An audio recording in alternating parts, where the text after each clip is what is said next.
cya shitani cyarakaye. Umusore utanyezo ugasaba ari umuntu. Ndindahiro Valence papa. Acha bana we. Nta muntu ntabwo wandanza amavi. They could be mad at me. Look at my family. And then hano handitse Rutwitsi Muzi my aka. Walk in China rather to be in Tata wafite karisimbi. Abikunda simbona. Ninga. Hey, wiri gukoresha ibitwenge byacu, wiri gukoresha ibiki kandi nta kiza cyacu ujye we pussycat. Abaniga benshi birirwa bakwishyura ni Kigali ngo dusebye. Abaniga benshi bagwa amafaranga ngo basebye kugira ngo bavugwe. Tabazi abakwishyura kugira ngo ubavuge nabi, uhore muri bifu ngo nabo tabazi. Nta bifu bafitanye mu bimenye. Uriya muntu na pussycat. Nta bifu bafitanye. Twariyanze kugera naho twibangije. Riderman, maximum respect man. We pussycat narakunaniye brother. Ntago uzanshobora ndagira ngo nkwegana niyo kutazanshobora ubu byararangiye. Ebana amafaranga yawe ababebi barayariye urabyumva barandabura ariko hari abakobwa b'imfura. Bro nibazaje bavuga ko hari abakobwa b'imfura cyangwa hari abagore b'imfura mujye mubyumva rwose. Hari abagore b'imfura, abagore ndabakunda, abakobwa ndabakunda, muri abana beza mujya mutubwiza ukuri kuvote ariko ko sanzura imfura sha. Rega twakuze tunywa amata nago twakuze tunywa kanyanga n'inzagwa. Bakuze banywa kanyanga niyo mpamvu bafite imitima mibi. Inshyushyu nziza cyane.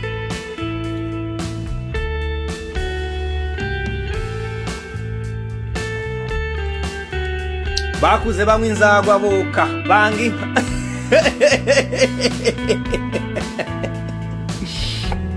Shakandi ko kabo bantu namata bamwe shantayo. Bamwe ibintu yala abo bantu namata bamwe. Twebwe tunywa amata bro kandi we are very proud. Tunywa amata pe. Ariko sorry hari akantu kamwe nshaka kwibariza.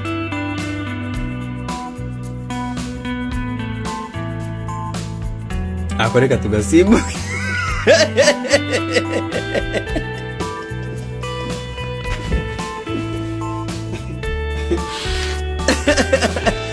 Yo abantu mwese muri hano 1400 Imana ibaho umugisha kandi hano harimo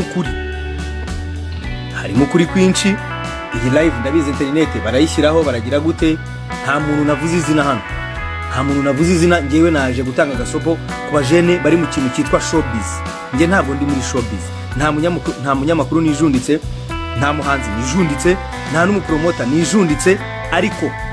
Ariko nkuko ikintu cyitwa showbiz cyanze izina Yago kikaryanga, bakavuga ngo arajwigira, bakavuga ngo aragira gute.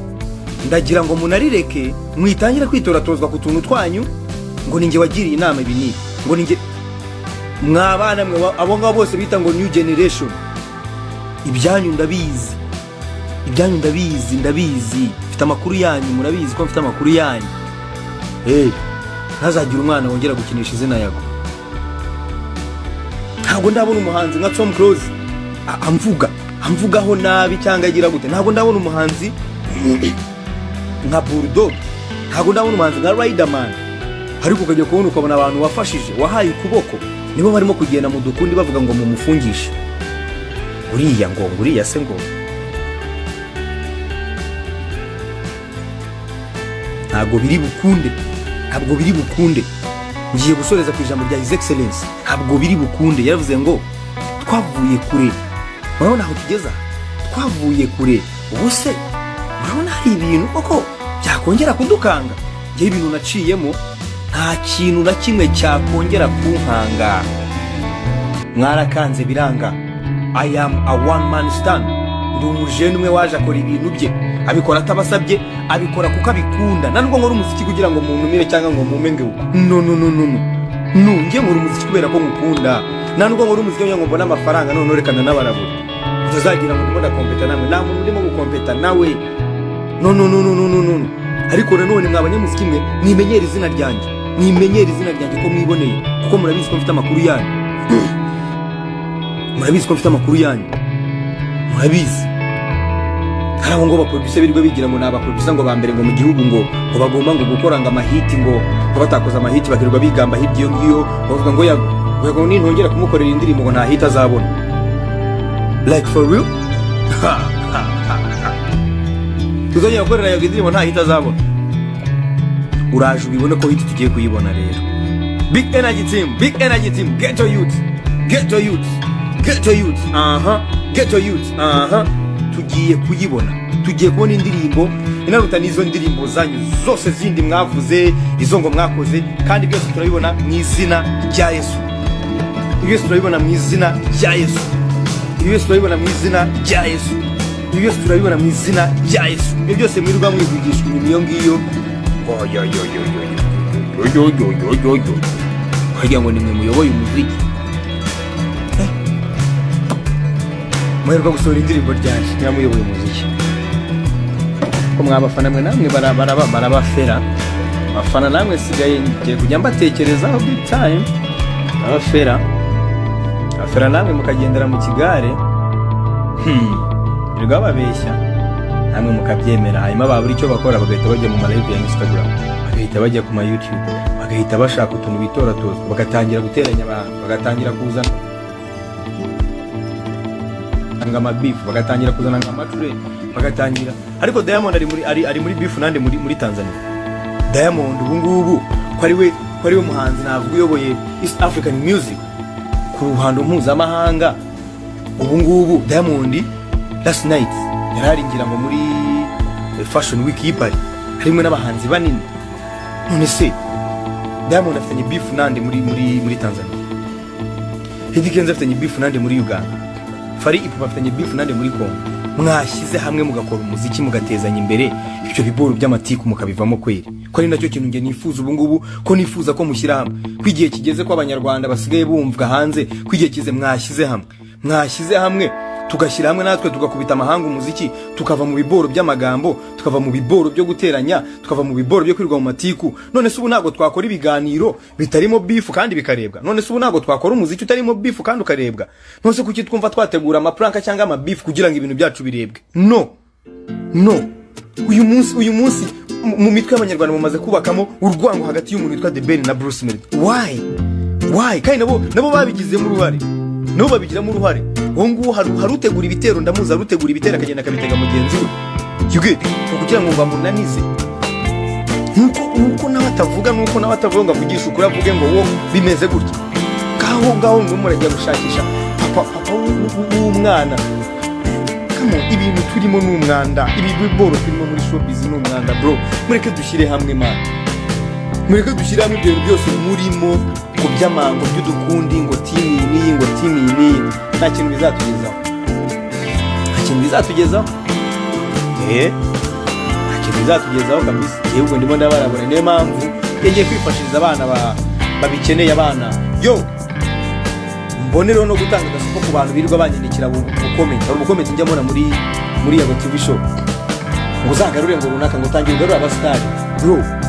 Ntabwo ibi biganiro bikora kugira ngo mbone views ng'ibihumbi 100 ku munsi, no. Ariko abantu babaye gute? Hari abamaze iminsi bavuga ngo narazimye ngo sinyikora ibiganiro ngo birebe. Ninde wakubwiye ko muri biganiro kugira ngo birebe?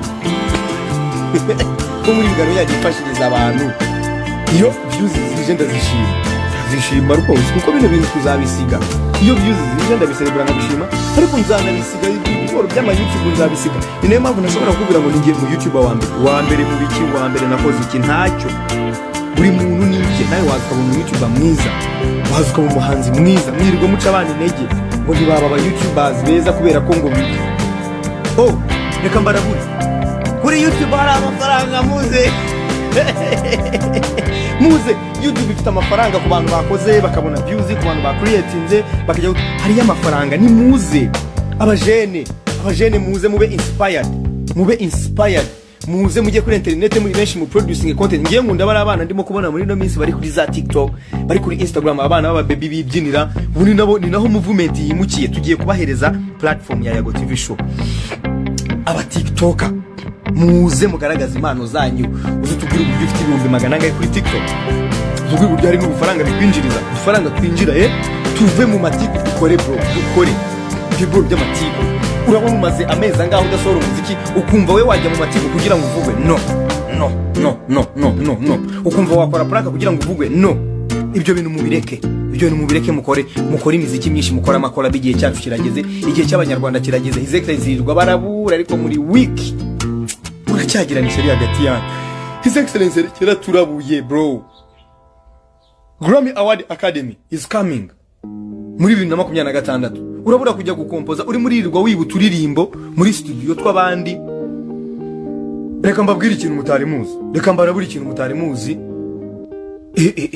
no cyo narakimenye numva ubwo babura nanyishe kabisa ntago nababeshye ngiye kubabwira umuntu ntago ndi bumabwira izina ariko mureta mu mumenye yaririmbaga mu itsinda ry'abasore batatu ubu yirirwa mu biganiro ku ma YouTube anakora n'amafilime uwo musore asigaye yirirwa mu studio yahawe akazi na company na label yahawe akazi na label ikana n'abarabure kino kintu yahawe akazi na label ko kuzajya zenguruka mu studio y'i Kigali yumva imiziki minyizi irimo bagurira aba producer bakabumbisha imiziki irimo mishyashya y'abahanzi hanyuma uwo muhanzi utagikora umuziki akagura uwo muziki nkaho ari uwe agahita awutransfera kuri ya label sinzi nawe murimo kumva icyo kintu